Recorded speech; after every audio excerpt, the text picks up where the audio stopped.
She named me her greatest supporting buddy after 8 years of me behaving like her husband. The words hit me like a physical blow at what should have been a celebration.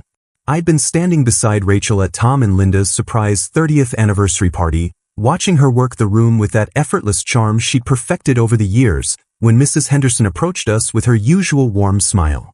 "Rachel, dear, when are you two finally going to make it official? We've all been waiting for an engagement announcement." I felt my heart skip, thinking this might be the perfect moment for Rachel to acknowledge what we'd built together, but instead she laughed that melodic laugh and gestured toward me like I was a helpful appliance. "Oh, Kevin's not my boyfriend, he's my greatest supporting buddy. I've never really been the dating type, you know. But Kevin here helps me with absolutely everything. Gallery finances, house repairs, you name it. I honestly don't know what I'd do without him." The room seemed to tilt sideways as 60 people, including my own parents who'd driven 3 hours expecting to celebrate our commitment, absorbed this casual dismissal of 8 years I'd considered a relationship. I stood there in my carefully chosen suit, the same one I'd worn to every important event in Rachel's life, watching faces around me shift from expectation to confusion to something that looked dangerously close to pity. Tom clapped me on the shoulder with obvious discomfort while Linda quickly changed the subject, but the damage was done. Supporting buddy. That's how the woman I'd been planning to propose to next month viewed our entire relationship. I thought about the engagement ring hidden in my sock drawer, the one I'd been carrying to every social gathering for weeks waiting for the right moment. I thought about the renovations I'd spent 3 years completing on her Victorian house, working weekends and evenings to restore the crown molding and refinish the hardwood floors because we were building something beautiful together. I thought about the countless nights I'd stayed late at her art gallery, managing her books and handling tax preparations because she claimed numbers made her anxious. Every gallery opening where I'd arrive early to hang artwork and stayed late to clean up, every family dinner where I'd brought wine and flowers, every holiday where I'd bought thoughtful gifts for her parents and sister, all of it recontextualized in a single devastating phrase. "Kevin manages all my boring business stuff so I can focus on the creative side," Rachel continued, addressing Mrs. Henderson's husband who joined the conversation. "He's incredibly responsible with money and just has this natural talent for organization. I'm so lucky to have found such a reliable friend." Reliable. The words stabbed deeper with each casual mention, delivered with the same tone she might use to praise a particularly efficient cleaning service. I watched her face as she spoke, searching for any sign that she understood the magnitude of what she was saying, but there was nothing. No recognition, no awareness that she was publicly reducing 8 years of what I'd considered deep emotional intimacy to a series of completed tasks and favors. My mother caught my eye from across the room, her expression a mixture of confusion and concern that made my chest tighten with humiliation. She'd been planning to ask Rachel about wedding venues next week, had even started researching florists because she assumed an engagement was imminent. Now she was watching her son being described as hired help at a party where everyone had expected to celebrate our future together. The conversation continued around me, but I stopped hearing the words. All I could think about was how perfectly this explained everything that had never quite made sense about our relationship. The way Rachel never seemed particularly excited about romantic gestures, how she'd deflect whenever I brought up moving in together officially, why she always seemed surprised when I expressed jealousy about other men. She genuinely didn't see me as a romantic partner, never had, apparently. I was her unpaid life manager, the reliable friend who handled all the aspects of adult life she found tedious or challenging. When the party finally ended and we drove home in her car, the one I'd helped her buy and still helped maintain, I sat in silence trying to process the complete reshaping of my reality. "Great party," Rachel said cheerfully, apparently oblivious to the bomb she detonated. Tom and Linda seemed so surprised and happy. I love seeing couples who've made it work long-term. Couples who've made it work. As if we weren't one. As if 8 years of shared experiences, shared goals, and what I'd considered shared love was just an extended friendship with benefits and household services. The next morning, I made a decision that would change everything between us. Instead of confronting Rachel directly about the supporting buddy comment, I decided to test the true nature of our relationship through strategic withdrawal. I wanted to see what would happen if her greatest supporting buddy suddenly became unavailable for all those reliable services she'd so casually described to 60 people. The first opportunity came 3 days later when Rachel called about gallery tax season, her voice carrying that familiar expectant tone. "Hey, are you free this weekend? I need to get all the quarterly paperwork sorted before the 15th, and you know how hopeless I am with the spreadsheets." I'd spent the last 4 tax seasons dedicating entire weekends to organizing her financial records, creating detailed reports, and ensuring every deduction was properly documented. It was tedious work that could take 12 to 15 hours, but I'd always done it willingly because I thought we were building a future together. "Actually, I can't this weekend," I said, keeping my voice carefully neutral. "I've got other commitments." The silence stretched for several seconds. Other commitments? What kind of commitments? There was something sharp in her voice now, an edge I'd rarely heard directed at me. "Just personal stuff I need to handle." I didn't elaborate, didn't offer to reschedule or suggest alternatives like I normally would. For the first time in 8 years, I was setting a boundary without immediately providing a solution to her problem. "Kevin, this is really important. The deadline is Monday, and I don't understand any of these forms. Can't you just move your personal stuff to next weekend?" The panic creeping into her voice was telling. Not disappointment about missing time together, not concern about my well-being, just anxiety about losing access to free professional services. "I'm sure you'll figure it out. There are plenty of accountants who specialize in small business taxes." The suggestion seemed to genuinely shock her. "But you always do my taxes. It's our routine." Our routine. As if my unpaid labor was some cherished tradition rather than a one-sided obligation I'd foolishly accepted. The second test came when her car started making strange noises the following week. Normally, she'd call me first, knowing I'd either diagnose the problem myself or accompany her to the mechanic to prevent her from being overcharged. Instead, I let the call go to voicemail. "Kevin, the BMW is making this horrible grinding sound and I'm terrified to drive it. Can you take a look tonight? I really need your expert opinion before I take it anywhere." I waited 6 hours before texting back. "Sounds like you should take it to a professional mechanic." Her response was immediate and revealing. "Why are you being so weird lately? This is exactly the kind of thing you always help me with. I'm supposed to trust some random mechanic over you?" The entitlement in that message was breathtaking. Not a request for help, but an expectation of service with irritation that I wasn't immediately available to provide it.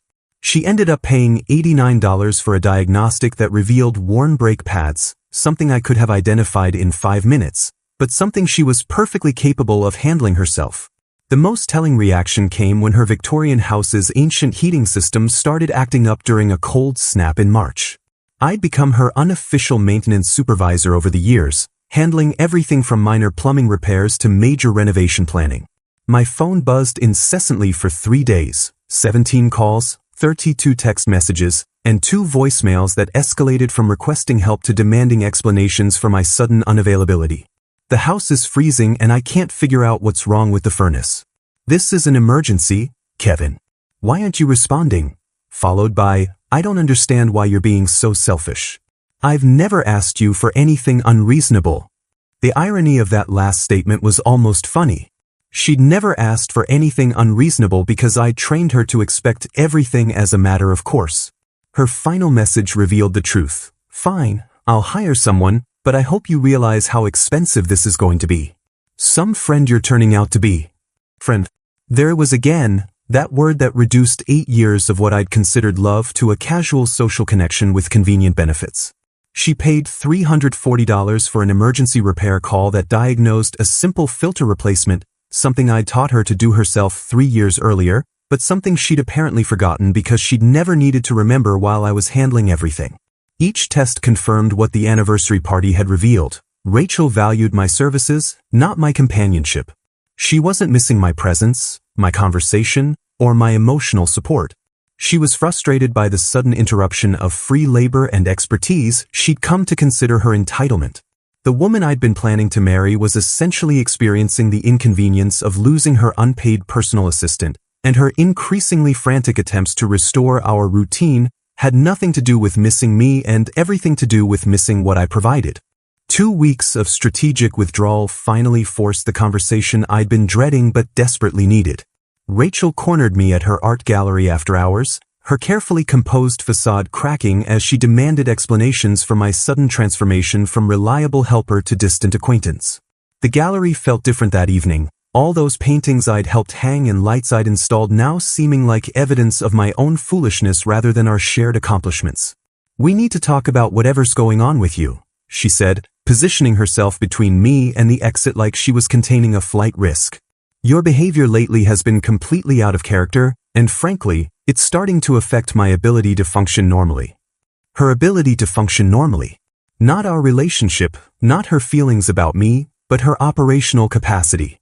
I decided this was the moment for complete honesty, the conversation that would either salvage something real between us or confirm my worst suspicions about the last 8 years. "Rachel, I need to ask you something directly, and I need you to be completely honest with me. Do you have any romantic feelings for me at all?" The question seemed to catch her off guard, her expression shifting from defensive irritation to genuine confusion. "Romantic feelings? Kevin, where is this coming from? We've been friends for 8 years. You've never indicated that you wanted anything different." Friends for 8 years. The casual dismissal of every intimate moment, every shared experience, every gesture of love I'd thought we'd exchanged hit me like a physical blow. "I've been in love with you for 8 years, Rachel. I thought we were building a life together. I thought what we had was a relationship." She stared at me for a long moment, her face cycling through emotions I couldn't quite read. "Kevin, I care about you deeply, but not in that way. I thought you understood that we were close friends who happened to be compatible roommates sometimes. I never led you on or made promises about romance. Compatible roommates sometimes." That's how she categorized 8 years of what I'd considered emotional intimacy, shared holidays, and countless nights spent talking about our future together.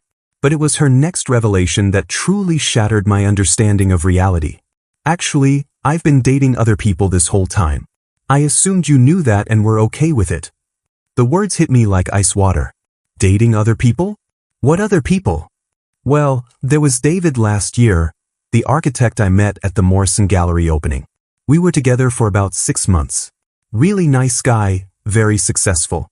And before that, Marcus, the lawyer from my yoga class. We almost moved in together, actually. I felt the ground shifting beneath me as she casually described relationships I'd been completely unaware of, serious relationships that had apparently overlapped with what I'd considered our exclusive emotional connection. "You were in a 6-month relationship with someone else? When?" "From March through September last year. We broke up because he had issues with my friendship with you, which I thought was completely unreasonable. He kept saying our dynamic was inappropriate for someone in a committed relationship, that I couldn't expect him to be serious about me while I had some guy managing my entire life." The memory hit me like a punch to the gut. Last September, Rachel had been unusually emotional for about a week, claiming she was stressed about gallery finances and needed extra support. I'd spent countless hours comforting her, bringing her favorite foods, staying late to help with paperwork I now realized was just busy work to keep me occupied while she processed a real breakup with someone who actually mattered to her. "I told all my dates about you from the beginning," she continued, apparently oblivious to how devastating this information was. "I was always upfront about having a close male friend who helped with business matters and house stuff. Most guys were fine with it once they understood you weren't a romantic threat." Not a romantic threat. 8 years of devotion, and I wasn't even significant enough to register as competition. "So David broke up with you because of me?" "Because of his own insecurity, really. He couldn't understand that men and women can have meaningful friendships without sexual tension. He actually had the nerve to suggest that I was leading you on, which was completely ridiculous since you'd never expressed romantic interest." Never expressed romantic interest. I thought about the anniversary gifts, the weekend getaways, the countless evenings spent talking about our dreams and plans. How had she interpreted all of that as platonic friendship? "Rachel, did it ever occur to you that maybe David was right? That maybe spending every weekend together, sharing holidays with each other's families, and planning renovations on your house together might send mixed signals?" She looked genuinely perplexed by the suggestion. "But that's what close friends do. You've always been incredibly generous with your time and energy, and I've always appreciated that about you. I thought you enjoyed helping me because that's your personality. You're naturally supportive and reliable." Naturally supportive and reliable. like it was a character trait rather than love expressed through action. The final devastating piece came when I asked about her future expectations. Where did you see this friendship going, Rachel? What did you think the next few years would look like? Honestly, I always pictured you as the best man at my wedding someday. I figured when I finally found the right guy to settle down with, you'd be there to support that relationship too. Maybe your eventual wife and I would become close friends, and we could all vacation together as couples. Wouldn't that be nice? She said it with such genuine enthusiasm, such complete obliviousness to how crushing those words were, that I almost laughed at the absurdity. She'd envisioned me standing beside her at the altar, watching her marry someone else, celebrating the love she'd never felt for me while introducing my own wife to the dynamic that had consumed 8 years of my life. When I maintained firm boundaries after that devastating gallery conversation, Rachel launched what I can only describe as a coordinated emotional manipulation campaign designed to pressure me back into compliance through guilt, social pressure, and manufactured crises. The first wave came through her elderly neighbor, Mrs. Patterson, who called me on a Tuesday evening with carefully crafted concern in her voice. "Kevin, dear, I'm worried about Rachel. She's been having terrible anxiety attacks lately and barely eating. I see her sitting on her porch at all hours looking absolutely miserable. I know you two had some kind of falling out, but surely whatever happened isn't worth abandoning someone who clearly needs help." The implication was clear. I was a cruel monster abandoning a fragile woman in her time of need. Mrs. Patterson had obviously been fed a very selective version of recent events, one that positioned Rachel as the victim of my sudden and inexplicable coldness. I politely explained that Rachel was a capable adult who could seek professional help if she was struggling, but Mrs. Patterson's disappointed tone made it clear she'd been expecting me to immediately rush over with comfort and solutions. The social pressure escalated when Rachel's sister Emma organized what she called a casual family dinner but was clearly an intervention designed to make me feel guilty for my withdrawal. Rachel's parents, whom I'd considered surrogate family for years, expressed disappointment in my sudden distance while sharing carefully selected stories about how much Rachel had supposedly supported me during difficult times. "Remember when you were studying for your CPA exam and Rachel brought you dinner every night for 2 weeks?" her mother said with pointed emphasis. "Or when you had that terrible flu and she took care of you around the clock. That's what real friends do for each other, Kevin. They show up when it matters."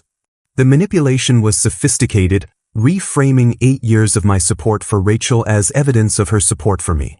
They conveniently ignored mentioning that during my CPA studies, I'd also been renovating Rachel's kitchen, or that during my flu, she'd mostly brought takeout while I continued handling her gallery's tax preparation from my sickbed. But the most calculated move came when Rachel appeared at my accounting firm with catered lunch for my entire 20-person department, publicly apologizing for whatever misunderstanding had damaged our friendship while my colleagues watched what appeared to be a heartfelt reconciliation attempt. "I know I've been taking you for granted," she announced in front of everyone, including my boss who'd heard me mention Rachel countless times over the years. "I realize now how much I depend on your friendship, and I want to work on being a better friend to you. Can we please start over?" The performance was masterful, positioning herself as the humble party seeking forgiveness while making me look petty and unforgiving if I didn't immediately accept her public apology. My coworkers spent the rest of the week asking when I'd be bringing Rachel around again, several mentioning how lucky I was to have someone who cared enough to make such a grand gesture. They had no context for understanding that her apology was entirely about restoring access to free services, not about genuine remorse for 8 years of emotional manipulation. The campaign reached its desperate peak when Rachel offered to try dating me romantically, but even this was framed as a business transaction rather than genuine interest. "I've been thinking about what you said at the gallery," she told me during an ambush conversation outside my apartment building. "Maybe I haven't been fair to you. Maybe I should give us a chance as more than friends. We could try going on actual dates, see how it feels to be romantic together." The offer should have been everything I'd wanted to hear, but her tone made it clear this was a calculated negotiation rather than a declaration of discovered feelings. I mean, we already know we're compatible in so many ways. We enjoy each other's company, we work well together on projects, and we certainly have the foundation for something deeper. It could be exactly what we both need. The clinical way she described potential romance, like a merger between compatible companies rather than love between two people, revealed how fundamentally she misunderstood what I'd been offering her for 8 years. She was willing to fake romantic feelings to maintain access to her unpaid life manager, but the very fact that she was negotiating love like a business arrangement proved she'd never felt it. I realized then that Rachel genuinely believed she could solve this crisis through strategic concessions and emotional manipulation because she'd never understood that my devotion came from love, not from a desire to be useful. In her mind, I was a service provider who'd become difficult to manage, not a man whose heart she'd been unknowingly breaking for nearly a decade. Her increasing desperation to restore our arrangement only confirmed that she saw our entire relationship as a transaction where she received support and companionship while providing just enough positive reinforcement to keep me invested. The manipulation campaign revealed the calculated nature of her approach to relationships. She'd learned to manage people's emotions to maintain access to what they could provide her, and my withdrawal had disrupted a system she'd spent years perfecting. Despite everything I'd learned about Rachel's true feelings, I decided to give her one final opportunity for honest closure by arranging a meeting at the lake house where I'd invested countless hours and thousands of dollars in renovations. The property had been her grandfather's legacy, a rundown cabin that I'd helped transform into a beautiful retreat over 3 summers, installing new plumbing, refinishing the deck, and creating the cozy atmosphere where we'd spent what I'd considered our most intimate moments together. Rachel arrived with what were clearly prepared talking points about compromise and friendship repair, but I was determined to cut through her diplomatic language and get to the truth about our 8-year dynamic. Before we discuss any kind of future friendship, I need you to answer something honestly, I said as we sat on the deck I'd rebuilt with my own hands. During all these years we've known each other, have you ever felt even a moment of romantic attraction toward me? Even once? She was quiet for a long time, staring out at the lake as if the water might provide her with a tactful answer. Finally, she shook her head with what appeared to be genuine regret. No, Kevin. I've never felt that way about you. I wish I could say otherwise, but I've always seen you as a dear friend, nothing more. The honesty was devastating but necessary. At least now I knew exactly where I stood and had always stood in her emotional landscape. But her next revelation cut even deeper than I'd expected. Actually, I probably should have encouraged you to date other people more actively over the years. I realize now that I might have been inadvertently holding you back from finding real romance. The casual way she said it made my stomach drop. What do you mean, encouraged me to date other people? Well, I did give your number to Jennifer from my yoga class about 2 years ago, and to that gallery customer who kept asking about you. What was her name? Michelle? I thought you might hit it off with either of them, but you never seemed interested in pursuing anything. I stared at her in complete shock. You set me up with other women? When? A few times over the years. I always thought it was strange that such a catch like you stayed single for so long. You're reliable, successful, thoughtful, any woman would be lucky to have you. I figured maybe you were just shy about making the first move. The cognitive dissonance was staggering. She'd been actively trying to pair me off with other women while I was completely devoted to her, apparently unable to recognize that my disinterest in other women stemmed from my love for her. Rachel, did it ever occur to you that maybe I wasn't interested in other women because I was in love with you? I honestly never made that connection, she said with what seemed like genuine confusion. I thought your helpfulness and attention were just your personality. You're naturally generous and caring. I assume that's how you treated all your close friends. All my close friends. As if I regularly spent weekends renovating houses and managing finances for a roster of people who meant nothing more to me than casual companionship. The ultimate betrayal came when she revealed her long-term vision for our relationship, the future she'd been planning while I'd been planning something entirely different. I always pictured you as the best man at my wedding, she said with enthusiasm that felt like a knife twisting in my chest. I used to imagine how perfect it would be, you standing up there supporting me on the most important day of my life, giving some beautiful speech about our friendship. And then hopefully your wife would become one of my closest friends too, and we could all vacation together, maybe buy houses near each other someday.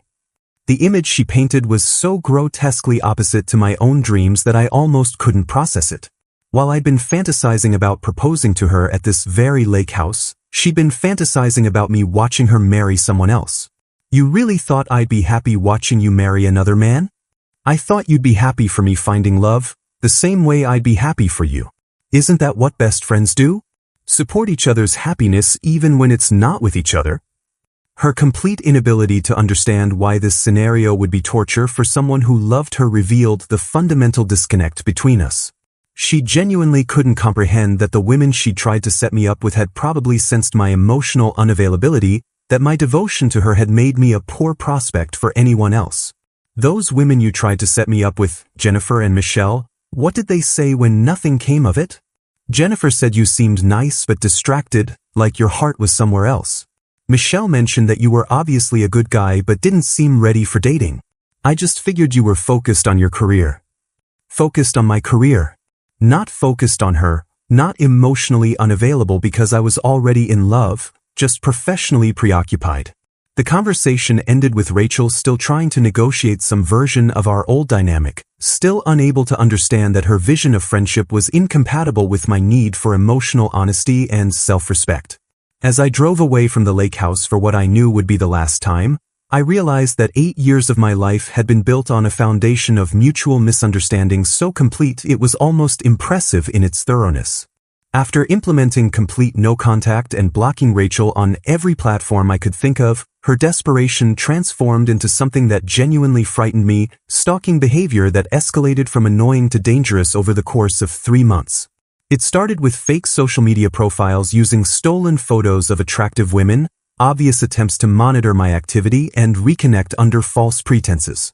The profiles would send friend requests with messages like, "Hey, you seem really interesting," or "We have mutual friends, I think we've met before." When I ignored these transparent attempts, she created professional-looking LinkedIn profiles claiming to be recruiters or business consultants who wanted to discuss career opportunities. The digital harassment was just the beginning. Rachel began showing up at my apartment building at increasingly inappropriate hours, always with elaborate excuses designed to seem reasonable to any witnesses. She'd arrive with packages claiming the delivery service had mistakenly brought my mail to her address, or with borrowed items she insisted she needed to return immediately. The building's doorman, Frank, started giving me concerned looks when she appeared for the 4th time in 1 week, each time with a different story about why she urgently needed to see me. "That lady friend of yours has been by 3 times today," Frank mentioned casually on a Friday evening. "Seemed pretty upset about something. Said there was a family emergency and she was your emergency contact." The manipulation escalated when she contacted my workplace claiming to be my sister with urgent family news, forcing my assistant to interrupt an important client meeting to deliver what turned out to be a completely fabricated crisis. She'd researched enough about my family to make the story plausible, claiming our father had been in an accident and I needed to call her immediately. When I didn't respond to that manufactured emergency, she called my gym asking about my workout schedule, introducing herself as a potential training partner who wanted to coordinate sessions. The fitness staff, trained to be helpful and accommodating, actually gave her information about my usual Tuesday and Thursday evening routines before I could warn them about the situation. But perhaps the most disturbing incident involved my elderly parents, who received a concerned phone call from someone claiming to be my coworker expressing worry about my mental health and recent behavioral changes. Rachel had somehow obtained their contact information and convinced my mother that I was going through a serious depression that required family intervention. My parents, genuinely frightened by this supposed professional concern, drove 3 hours to check on me unexpectedly, creating exactly the kind of crisis Rachel had been hoping would force me to reach out to her for support. The harassment reached its peak when she began leaving 15-page handwritten letters under my door, rambling manifestos that revealed just how completely she'd lost touch with reality.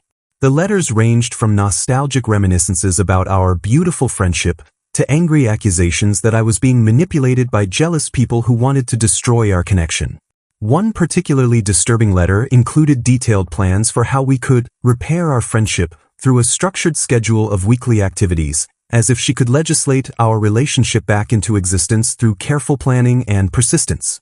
The final escalation that forced me to involve law enforcement came when building security cameras caught Rachel attempting to break into my apartment using what appeared to be a copied key.